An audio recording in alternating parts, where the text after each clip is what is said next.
हम पाकिस्तान में भी कम हुए, हम हिंदुस्तान में भी कम हो रहे हैं, वो पाकिस्तान में भी बढ़ रहे हैं और वो हिंदुस्तान में भी बढ़ रहे हैं। तो हम कहाँ जाएं? हमें कौन उठेगा? हम कहाँ जाएंगे?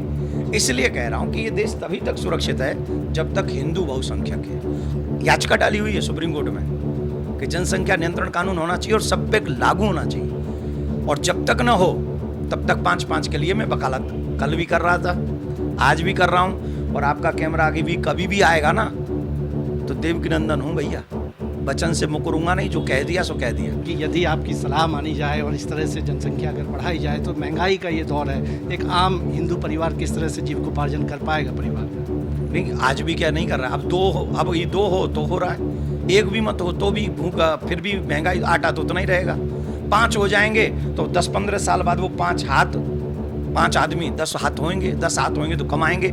प्लस जो महंगाई आपको मेरे ऊपर दिख रही है वो महंगाई उधर नहीं दिखती आपको, जो एक खाट पे 15, एक चारपाई पे 15 लेटे हुए हैं। भारत की सनातन संस्कृति को अनेकानेक असंख्य साधु संतों ऋषि मुनियों ने पुष्पित पल्लवित किया है, और इनमें कई धर्माचार्य ऐसे रहे हैं जिन्होंने बड़ी मुखरता से अपनी बात रखते हुए समाज को दिशा भी दिलाई है और सामाजिक आंदोलनों को जन्म भी दिया है। अपनी बात बड़ी बेबाकी से रखने वाले ऐसे ही सुनाम धन्य कथावाचक देवकीनंदन ठाकुर जी इस वक्त हमारे साथ मौजूद हैं। आपका IBC 24 पर बहुत बहुत स्वागत है महाराज जी। संस्कारधानी आप आए हुए हैं और एक सनातन धर्म रक्षा यात्राएं भी आपकी ओर से निकाली जा रही हैं। ये कहा जाता है कि सनातन वही है जिसका ना आदि है ना अंत है, तो आखिर ये रक्षा यात्रा निकालने का क्या? देखिए क्या होता है, रक्षा यात्रा का मतलब है सनातन आदि मध्य अंत, नेत नेत कह वेद पुकारे, ये सनातन है। लेकिन उस सनातन को आप अगर झूठी झूठ बोलें, आप जब अधर्मी अधर्म करें, आप जब अनैतिक कर्म करें, मद्यपान करें, जुआ खेलें, है, और जो कार्य करने योग्य नहीं है वो करें, और जो करने योग्य उनसे बचें, तो उनके लिए तो सनातन खत्म हो ही गया। तो अब करना क्या है? उन्हीं के हृदय में जीवित करना है, और जिनके हृदय में सनातन समाप्त हो चुका, उनके हृदय में जीवन तो दोबारा हो सके, इसी का नाम सनातन जागृति यात्रा है। ये राजनीतिक परिदृश्य देश में देखा हमने, और ये बात बार बार कही गई कि सनातन धर्म खतरे में है। क्या आपको लगता है कि ये खतरा है, और किससे? मैं ये बात जानना चाहता हूँ, सनातन को कोई खतरा किसी से हो नहीं सकता, और जिन्होंने सनातन को खतरा समझा है वो खुद मिटे हैं। पहली बात, इतिहास सतयुग से लेकर त्रेता युग, द्वापर युग, जहाँ तक जाना चाहो चले जाओ, इतिहास पढ़ना। इतिहास सिर्फ 500 वर्ष पुराना नहीं है हमारा, 1000 वर्ष पुराना हमारा इतिहास नहीं है। हमारा इतिहास जब से पृथ्वी पे सूर्य की पहली किरण है, पहला मानव इस पृथ्वी पे है, और वो मानव भी सनातन के माध्यम से महाराज मनु है। याद रखिए, हम तब से हैं और तब तक रहेंगे जब तक इस पृथ्वी पे आखिरी कण रहेगा। तो हमें तो खतरा नहीं है, लेकिन खतरा उनको है जो सनातन को खतरा मानते हैं, जो सनातन को कोरोना कहते हैं, जो सनातन को एड्स कहते हैं, जो सनातनों को डेंगू कहते हैं, जो सनातन को गालियां देते हैं, जो रामायण को फाड़ते हैं, उनको है खतरा।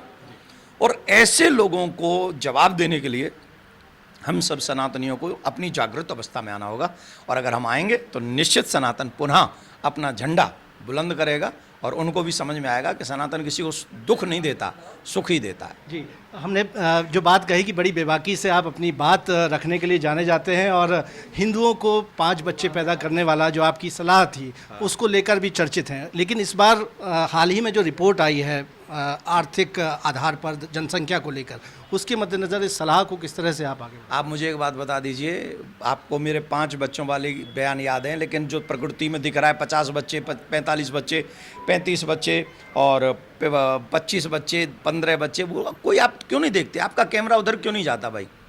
टीवी चैनल वालों का कैमरा उधर क्यों नहीं जाता है जहां 15-15, 20-20, 25-25 बच्चे ऑलरेडी हैं? 5 बच्चे आपका, अभी जो कहानी आई आप हम सब देख रहे हैं, हिंदू 8% कम हो गया, कम हुआ आज़ादी के बाद, जबकि हमें तो बढ़ना चाहिए। हम पाकिस्तान में भी कम हुए, हम हिंदुस्तान में भी कम हो रहे हैं, वो पाकिस्तान में भी बढ़ रहे हैं और वो हिंदुस्तान में भी बढ़ रहे हैं। तो हम कहाँ जाएं? हमें कौन उठेगा? हम कहाँ जाएंगे? इसलिए कह रहा हूँ कि ये देश तभी तक सुरक्षित है जब तक हिंदू बहुसंख्यक है, और इस मानवता को बचाने के लिए हिंदू बहुसंख्यक होना बहुत जरूरी है। और मेरा किसी से द्वेष नहीं, मैं तो कह रहा हूँ वो हजारों हों, लेकिन उन हजारों में प्लस हिंदू हो, जिससे मानवता सुरक्षित रहे। एक सवाल इस दौरान आता है कि यदि आपकी सलाह मानी जाए और इस तरह से जनसंख्या अगर बढ़ाई जाए तो महंगाई का ये दौर है, एक आम हिंदू परिवार किस तरह से जीविकोपार्जन कर पाएगा परिवार का? नहीं, आज भी क्या नहीं कर रहा है। अब दो हो, अब ये दो हो तो हो रहा है, एक भी मत हो तो भी भूखा, फिर भी महंगाई, आटा तो उतना ही रहेगा।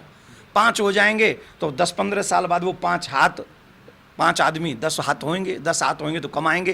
प्लस जो महंगाई आपको मेरे ऊपर दिख रही है वो महंगाई उधर नहीं दिखती आपको। जो एक खाट पे 15, एक चारपाई पे 15 लेटे हुए हैं और ये कैमरा उनको 5 नहीं गिनता, ये बड़ी तकलीफ है। तो मेरा मतलब है महंगाई अगर हमारे लिए है तो महंगाई उनके लिए भी है। अगर देश हमारा है तो देश उनका भी है। अगर देश की रक्षा करना मेरी जिम्मेदारी है तो उनकी भी है। जनसंख्या कानून की भी वकालत की आपने। मैंने ये कहा कि मैंने तो याचिका डाली हुई है सुप्रीम कोर्ट में कि जनसंख्या नियंत्रण कानून होना चाहिए और सब पे लागू होना चाहिए। और जब तक ना हो तब तक 5-5 के लिए मैं वकालत कल भी कर रहा था, आज भी कर रहा हूँ। और आपका कैमरा आगे भी कभी भी आएगा ना तो देवकी नंदन हूँ भैया, वचन से मुकरूंगा नहीं, जो कह दिया सो कह दिया। विपक्ष के नेताओं को क्या नसीहत या सलाह आपने दी है कृष्ण जन्मभूमि पर मंदिर निर्माण के मध्य? मैंने उनसे ये कहा है कि देखो 24 की वोट तो पड़ेगी राम जी को ही, क्योंकि उन्होंने हमें राम मंदिर बना के दिया। तुम कृष्ण मंदिर बना के दे दो, अखिलेश जी दे दें, राहुल जी दे दें, और तेजस्वी जी दे दें, ममता बनर्जी जी दे दें, शरद पवार जी दे दें, उद्धव ठाकरे जी दे दें, और जो साउथ वाले हैं कोई भी दे दें, हम आपका कैमरा ले जाएंगे और 29 की वोट उनको देंगे। हम सनातन प्रेमी हैं, पार्टी प्रेमी नहीं। जो सनातन हित की बात करेगा अपने दिल पे वही राज करेगा। सियावर रामचंद्र की जय। अब जा। बहुत बहुत धन्यवाद। देवकी नंदन ठाकुर जी से प्रसिद्ध कथावाचक जबलपुर आए हुए हैं। जबलपुर में उनकी ओर से भागवत कथा का पाठ किया जाएगा और बड़ी बेबाकी से इन तमाम मुद्दों पर अपनी बातचीत को करते हुए, अपने मुद्दों को, अपनी बातचीत को, अपने जवाबों को यहाँ पर रख रहे हैं। कैमरामैन सतीश सराठे के साथ विजेंद्र पांडे, IBC 24 जबलपुर।